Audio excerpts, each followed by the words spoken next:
how would we be discontinued from our heritage?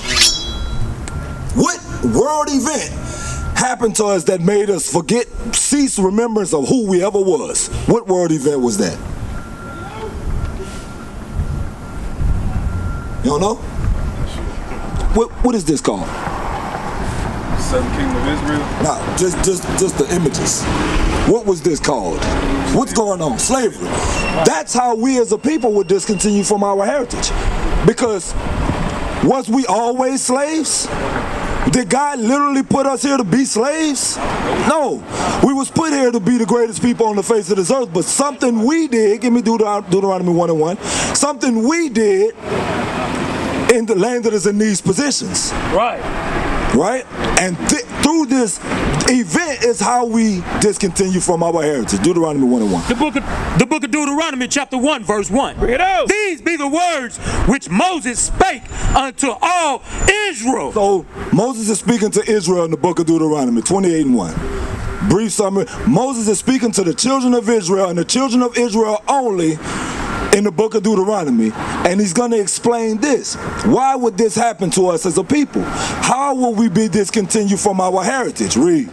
The book of Deuteronomy, chapter 28, verse 1. Bring it out. And it shall come to pass, if thou shalt hearken diligently unto the voice of the Lord thy God, to observe and to do all his commandments, which I command thee this day, that the Lord thy God will set thee on high above all nations of the earth. So, what's going on here? Moses is telling the children of Israel, us so-called blacks, Hispanics, and natives, that if we obey God, right, if we listen and do all his commandments, we will be set above high. That is a blessing. Right. So what is the flip side of that? If we don't obey God, what happens if we don't obey God? Because he said, if you obey me, right, Mr. Joseph, he said, if you obey me, then you get this. So on the flip side would be what? If you don't obey me, you get what? You got children? No children? You got children? No, sir. No children? You got younger nieces and nephews? All right, watch this. So if they disobeyed you, they would get what? Punishment. A punishment, right? Read. Deuteronomy chapter 28, verse 15. Bring it out. But it shall come to pass, if thou wilt not hearken unto the voice of the Lord thy God, to observe to do all his commandments. So he's saying it's gonna happen if you don't hearken to the voice of the Lord your God. Read. And his statutes, which I command thee this day, that all these curses shall come upon thee and overtake thee. So, quick question. Jalil, right?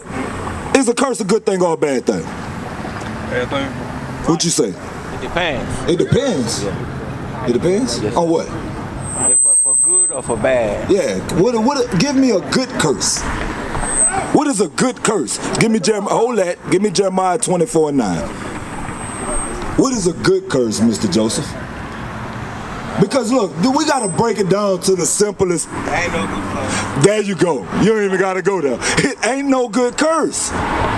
It's no such thing as a good curse. If I walk up to you, I don't know you from no brother on this earth, but I walk up to you out the blue and start cursing you out or placing curses on you, what's good about that? Nothing, right? So, the point is, the Most High said, if you don't do my commandments, my law, statutes, and commandments, these curses will be upon you. These curses, so these bad things are gonna happen to you. What's bad?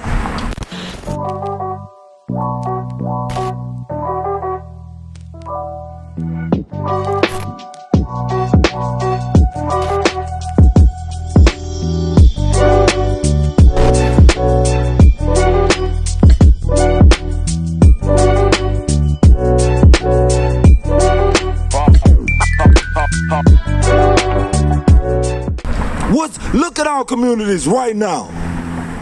Do our communities look good? Are our communities thriving? Bring it out.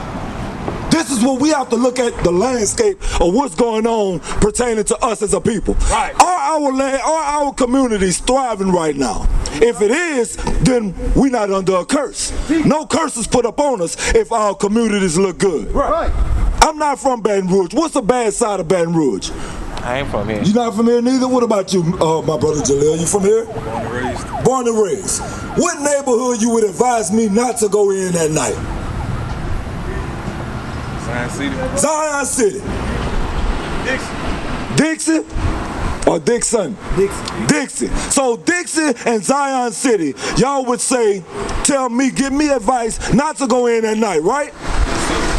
What race predominantly live in those neighborhoods? Is that a curse that you as a black person telling me as a so-called black person as well, hey look, don't go into Zion City at night, right? That's a curse, right? That's a curse. Read the next verse, read. Deuteronomy 28:16. Cursed shalt thou be in the city, and cursed shalt thou be in the field. Cursed shall y'all be, Mr. Joseph. The scripture say, cursed shall we be in the city, and cursed shall we be in the field. It's a curse, but why? Because we broke the commandments. Right. But now we living in the last days. We don't have time to keep breaking commandments. We have to get ourselves right with God. Why? Give me Romans 13:11. Because for way too long, we've been turning a blind eye to the state of our communities, right? We look at it and we say, hey, just don't go over there and you'll be all right. Hey, it's drug selling over there, you'll be all right. Don't worry about it, just don't go there. We know it's bad, but we're not going to call nothing out. That's not being a leader, Mr. Joseph. That's not leadership, because our communities need leadership. Our communities lack guidance and leadership. Right? Makes sense, right? Watch this. Read. The book of Romans, chapter 13, verse 11. And that, knowing the time, that now it is high time to awake out of sleep. This is what we got to go to our communities and do. We got to let our people know that the time for games is done. They've been asleep for too long. It's time to wake up and turn back to God, because we done tried everything under the sun and the community still look the same. We done tried every damn thing under the sun, and Zion City, Dixie, Brookstown, they all still look the same. What you got, my brother? Come see. This ain't no coincidence. No, ain't no such thing as a coincidence. Come see, bro. Come see. Go ahead. Come see. Come deal with me. I agree with you 1,000%. But what can be a coincidence? Yeah, most of the black people doing bad. Nah, it's not a coincidence. It's gotta be a plan. Yeah, it is a plan. It's judgment for our wickedness. That's right. That's what it is. That's what we just read. Read it again. Deuteronomy 28:15. Read it again. I just want you to pay attention to the words, bro, because you're 100% right. It's not a coincidence. This don't just happen by chance. And can't nobody but the Most High God construct a situation like this. Now, if this was just to happen in one portion of Baton Rouge, I would say it's a coincidence. But we talking about throughout the landscape of America. Right. This is what we talking about, so it ain't no such thing as a coincidence. You understand what I'm saying? Read. The book of Deuteronomy, chapter 28, verse 15. Bring it out. But it shall come to pass, if thou wilt not hearken. Something will happen if y'all don't keep my commandments. Jump to verse 16. Verse 16. Cursed shalt thou be in the city. That's what's gonna happen for sure if y'all don't keep my commandments. Cursed shall you be in the city. Right. We're in the city of Baton Rouge. Every hood that you can name is cursed, because those people who look like us and who are the children of Israel made a covenant with God to keep his commandments, but did what? Went contrary. And doing what today? Going contrary to God's laws. Right. What's going on in these communities today? Hosea 4:1. What is going on in these portions of town of Baton Rouge today? Dysfunction. What else? Name a couple things. Mr. Joseph, what you got? No male leadership.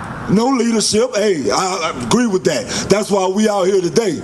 Because there's not just in those communities, it's no leadership in Baton Rouge at all to govern or guide our people. Right. Why? Because the leadership is being taught or being established outside of this.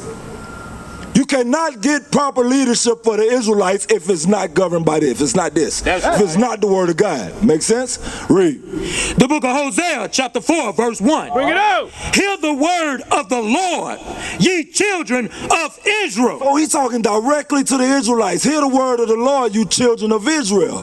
Read. For the Lord hath a controversy with the inhabitants of the land. So the Lord got a beef. That's what a controversy is.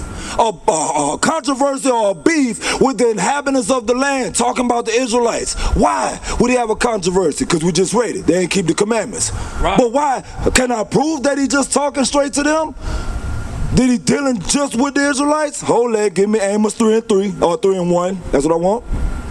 Amos 3:1. Watch this.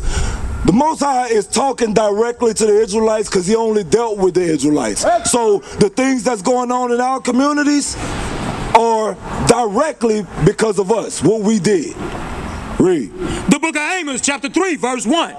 Hear this word that the Lord hath spoken against you, O children of Israel. You see the theme? He continuing to talk to the same group of people, Mr. Joseph. What's your name, brother? Richard. Mr. Richard. He continuing to talk to the same group of people. But why would this group of people be cursed in the city? Wake them up, Bob. Why would this group of people have curses put up on them? Why would God do that to this group of people? That's the question we had, right? Why would we go in slavery? Read. Against this is hear this word that the Lord has spoken against you, O children of Israel, against the whole family which I brought up from the land of Egypt, saying, the whole family. This is the family. From Judah to Naphtali and everybody in between. Those are the 12 tribes. That's the whole family. Right? Read. saying, you only have I known of all the families of the earth. Y'all the only people that I've known. I created everybody, but I only dealt with y'all. Right. So y'all the only people that I've known of all the families of the earth. Right. What is a nation?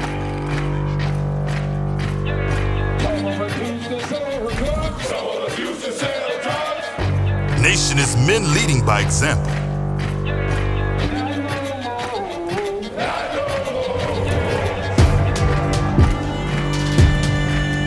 Nation is family.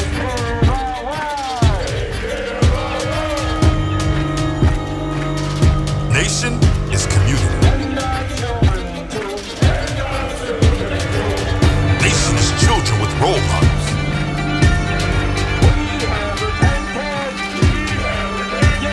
Nation is unity.